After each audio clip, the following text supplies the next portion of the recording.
Hello value investors, thank you for joining me. Today I want to talk about portfolio strategy and how you should think about setting up your portfolio.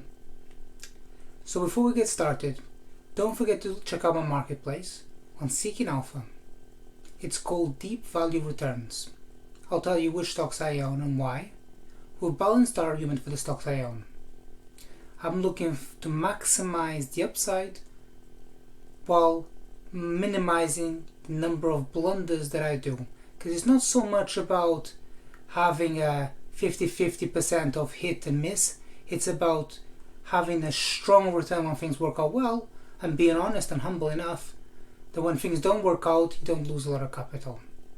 As always, don't forget to subscribe to my channel here so you can get my next value installment. So let's get started. I want to talk about 3 simple rules to think about your portfolio.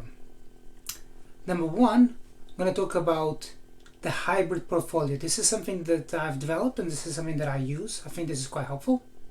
Number 2, we're going to talk about the number of stocks you should ideally have in your portfolio. And number 3, we're going to talk about letting time lead your portfolio strategy rather than letting price movements lead your portfolio strategy. So we'll get into all those. Right off the bat, the hybrid portfolio is something that I came up with in 2020, and I think this is quite powerful. Okay, so the way that you should approach investing, the way that value investing should be approached, is the concept in your mind that you don't know where the future is going to go. It's very easy to retrospectively say, oh, I figured that out and I knew that this was going to work out, but that's bollocks. I mean, the reality is that it's very, very difficult to know before the event, ex ante, where something's going to go. Sometimes things are really well set up, certain IPOs are really well set up and they should work out, but they don't. So the future is unknowable. So have that in your mind and align the odds in your favor. Come to the idea that you don't know how things are going to go. I look at some studies from value investors that I follow from about 2012, 2014, and at the time, so many of them were talking about bubble stocks, bubble baskets. They were talking about Amazon, Netflix. Now we call them the FANGs, but they were not really that often. That was not like household names, FANGs, back in 2012, 2014 area. And they were just saying, value investors were just saying, the market is just overvalued right now. And these are people that have been through many different cycles. They've been through most likely the 2000 dot-com bubble and dot-com bust. They've been through the 2018 financial crisis. So they had a lot of experience already, and they felt that back in that period, stocks were overvalued. Now that's the hindsight of mine, right? So in 2020, I can see that in fact that would have been a really good time to be invested pretty much in most tech stocks. But you can't invest in hindsight. What you can do is learn from past mistakes.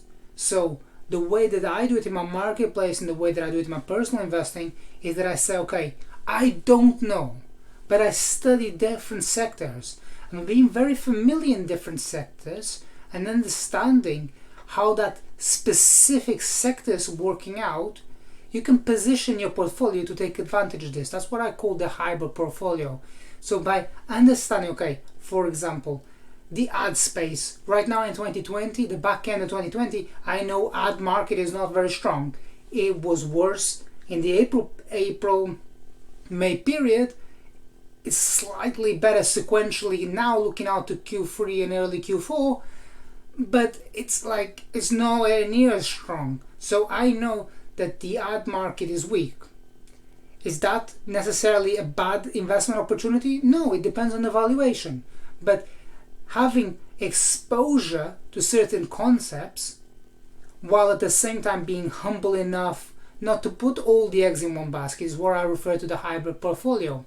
In essence, what I'm discussing about is having a certain number of stocks that are exposed to very strong positive tailwinds by having stocks that could be or could not be cloud stocks or along the theme of work from home, or companies that are set up to improve the digitalization of certain enterprises, those could be one basket. While at the same time, you could have a different basket that is pure play, for example, social media. So you could say, okay, I know that social media from Q2, when everyone went into lockdown, I don't have investment in Twitter, but for example, Twitter had a large bump in they report DAUs, so like daily active users. So you could say, okay, Twitter, for example, or similar companies like Twitter, like Facebook, or social media companies, or Snap, they had a lot of users coming in, but pricing came down. But you could say, okay, I suspect that the people that are the cohort that now is in the social media platforms will remain engaged over the next 12 months, and they can say, okay, if pricing recovers in 2021, there could be a potential for these platforms to do quite well. Okay, so if you position yourself now thinking about the next 2 years ahead, that's the mindset that you need to have as an investor. You need to have that kind of long-term horizon. But what I'm really driving at here is having a hybrid portfolio. So you have certain stocks that are positioned in certain themes of certain thematics, and other stocks that are kind of, let's say, pure based price to free cash flow. So at this moment in time, the market is obsessed with one thing: revenue growth rate. That's it. Doesn't matter about losses, doesn't matter about cash flow, doesn't even matter about market share, doesn't even matter about total addressable market. Nothing matters aside from revenue growth rate. That was not how it was happening in the decade of the 2000s. It was much more about price to earnings in that period, and even like coming out of the 2009 financial crisis, people were talking about free cash flow a lot more. In the 2020s to the decade forward, it's not about that. It's about the tech theme. So many people say, oh, it's a tech bubble, and I don't think that it is. I don't think that you can say what was happening in the year 2000 is necessarily a repetition of what's happening in 2020. There's a theme over here that I'm talking about, that you have to learn and adapt. You have to learn about what happened in 2000, while understanding that it's not going to be exact repetition in 2020. That's saying that you can't go into the same river twice because you're not the same person. The river has changed, and the person is older, and the person has changed. So it's not exactly identical, but it is important to have a reflection and be humble enough to say, okay, I don't really know how things are going to work out, while at the same time thinking to yourself, okay, I've picked up that experience, that not to get over exuberant, I picked up that experience that I can study different business models and how they worked, but I don't want to have all my eggs in tech, for example. I want to have a bit of this and a bit of that. That could be the hybrid portfolio. Just not going over all the high-flying names. Many investors are looking at the SaaS business model. They're just becoming totally intoxicated with, for example, DNBR, which is dollar-based net retention. So they're kind of looking, okay, if the net retention is, let's say, 125 or 130, we got Twilio, which is like 137 it could be. So that means that for every customer that comes in, you're kind of getting a large number of upselling. So in that investor's perspective mind, everyone is kind of going over the same game, and it could work out, but it could also have a period where it's overextended. And if everyone is doing the same thing, it's kind of difficult to outperform, because that's how the game is. You have to be looking further ahead than other investors. And if everyone is going to the left, you're probably better off starting going to the right. So that's what the hybrid portfolio is about. The next theme that I want to talk about is rule number 2, which I think is you should have at least 10 stocks in your portfolio. Many investors think that having a concentrated portfolio is the way to go. That is not the way to go. It's so difficult. You're more likely to end up with a very volatile portfolio, and I know this from experience because I've been there.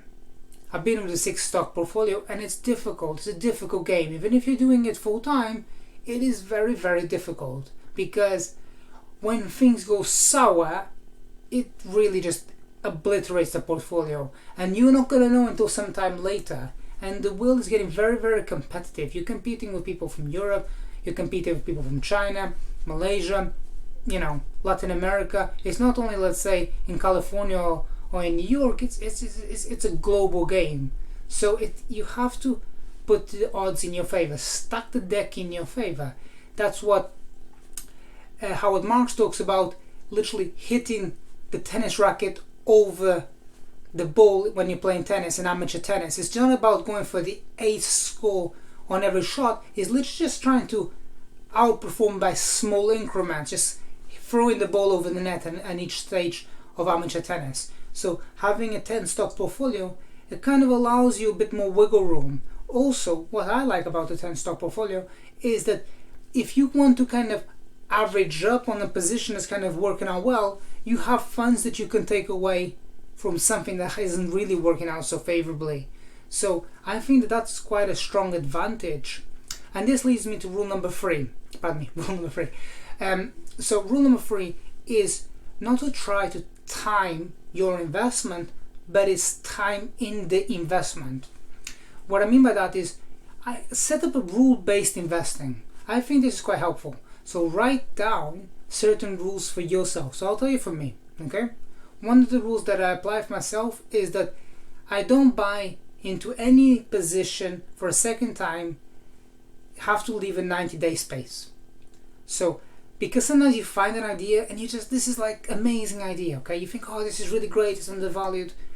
And ultimately, you kind of put too much in at one go and you're down 6 months down the road and you kind of actually, what was I thinking at the time? And the portfolio, the position is down and you're like, oh my gosh, you're scratching your head. By trying to understand that your likelihood of you as an investor picking out the next Netflix or the next Amazon is quite slim. Those household names make a lot of headlines, but they're like the top 6 businesses in the world, okay? Top 5, top 6 businesses in the world. The bulk, the vast majority of the rest of the other businesses that are in the NASDAQ or the New York Stock Exchange, the other 4,000 or whatever businesses there are, you practically don't even know their names. I don't know their names, and I know a lot of businesses. So don't try to think that you're going to find that next business, okay? It could happen, but you having the insight to see it and to hold it for that 20-year period is quite difficult.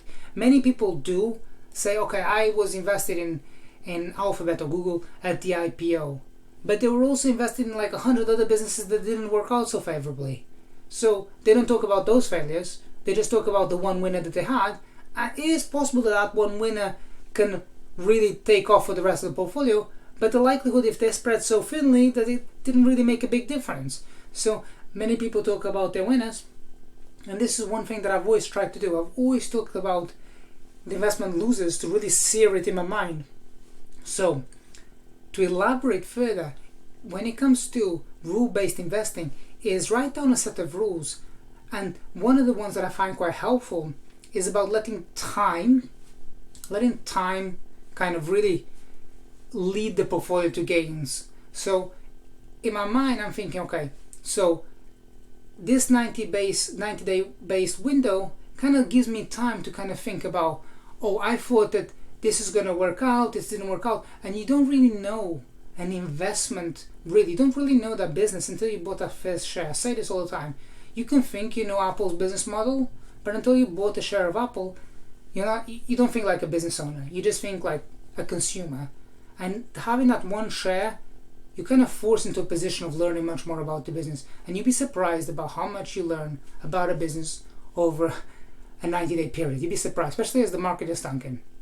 So we talked about 3 rules when it comes to portfolio management. We talked about a hybrid portfolio. We talked about why I think having at least 10 positions in portfolio is helpful and allows you to kind of lead you to beating the index over time.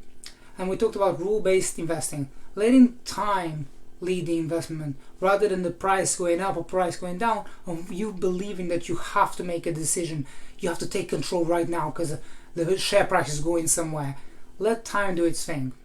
Hope you found this video useful, and don't forget to check out my marketplace, Seeking Alpha, Deep Value Returns. I'll see you soon.